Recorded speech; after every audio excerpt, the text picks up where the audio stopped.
Et bonjour à tous, c'est Mister Cyclisme, bienvenue dans cette nouvelle vidéo. Aujourd'hui on se retrouve pour un nouveau type de vidéo sur ma chaîne. Je vous explique très simplement le cyclisme, enfin j'essaye de vous l'expliquer très simplement. Aujourd'hui on parle des types de coureurs, j'espère que vous voyez à peu près de quoi je parle, sprinter, grimpeur, etc. Tout est expliqué dans la vidéo. C'est un nouveau type de vidéo, il n'y a pas d'image de coureur en fond, c'est des vidéos un petit peu avec des petits trucs sympathiques, hein. Voilà. Donc c'est à peu près tout, j'espère que ça va vous plaire, n'hésitez pas à me donner vos retours, hein, vraiment dans la description, c'est très important. Donc je vais lancer la problématique maintenant.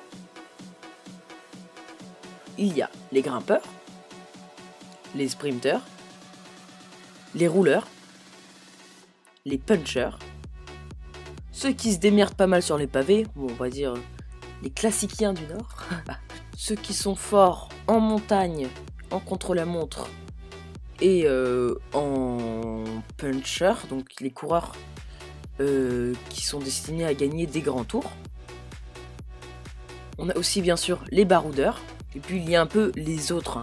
Ceux qui ne sont pas grimpeurs, pas punchers, bon, on les considère souvent comme des baroudeurs, ceux qui sont souvent là pour emmener les sprints ou voilà quoi. On va étudier ces différents types en détail.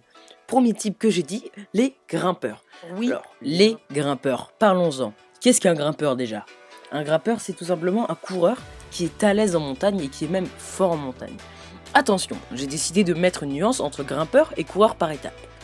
Les coureurs par étapes sont des coureurs qui ont les épaules suffisamment larges pour supporter, d'abord, puis qui se débrouillent soit en contre-la-montre, et en montagne, soit en montagne en punch, soit les trois. Donc c'est des coureurs très complets. Mais un pur grimpeur, on peut citer dans les purs grimpeurs, je ne sais pas, par exemple, Samuel Sanchez, qui avant était un excellent coureur par étape, mais qui avec le temps n'est plus qu'un excellent grimpeur. Donc voilà, ça c'est vraiment un pur grimpeur, il ne sait que monter, donc c'est pour ça que je voulais mettre une nuance. Donc oui, un grimpeur se débrouille en montagne, c'est une évidence, il doit gravir l'école et être fort dans l'école, voilà. Ensuite les amis, les sprinters. Alors les sprinters c'est quoi? Ce sont des coureurs qui souvent ont un physique assez large. Regardez le gorille Roadstock André Greipel qui est très gros sur son vélo. Donc c'est des coureurs qui peuvent développer une puissance très importante pendant une distance réduite. Donc un court effort réduit. Alors c'est exactement pareil. On dit un sprinter parce que c'est exactement pareil qu'un sprinter de 100 mètres en athlétisme. Donc c'est comme Usain Bolt. Usain Bolt, il produit un effort pendant 10 secondes, eux ils en produisent pendant un petit peu plus, ils sont sur des vélos et ils doivent tout donner. Les sprinters peuvent atteindre souvent jusqu'à dans les 60-70 km/h en sprint et c'est vraiment très impressionnant à voir. Donc les rouleurs, ce sont quoi? Ce sont des coureurs qui sont capables de développer de gros braquets. Pour ceux qui ne savent pas ce qu'est un braquet, comment l'expliquer simplement? C'est tout simplement, en utilisant un exemple, plus le braquet est gros, plus les pédales sont dures à tourner, mais plus les roues tournent vite. Donc un coureur qui développe un gros braquet, c'est un coureur qui pédale, qui met un gros braquet et qui pédale vite dessus. Donc comme Tony Martin par exemple qui développe des énormes braquets. Et donc les rouleurs c'est ça, ils doivent rouler pendant 40 bornes à fond les gamelles, excusez-moi de l'expression de beauf. Et donc voilà, c'est tout simplement des rouleurs, des gens qui savent aller au bout de l'effort. Donc les amis, on va maintenant parler des punchers. Qu'est-ce qu'un puncher? On peut assimiler un puncher à un sprinter. Il doit produire un effort sur une courte distance, bien plus courte que celle d'un sprinter.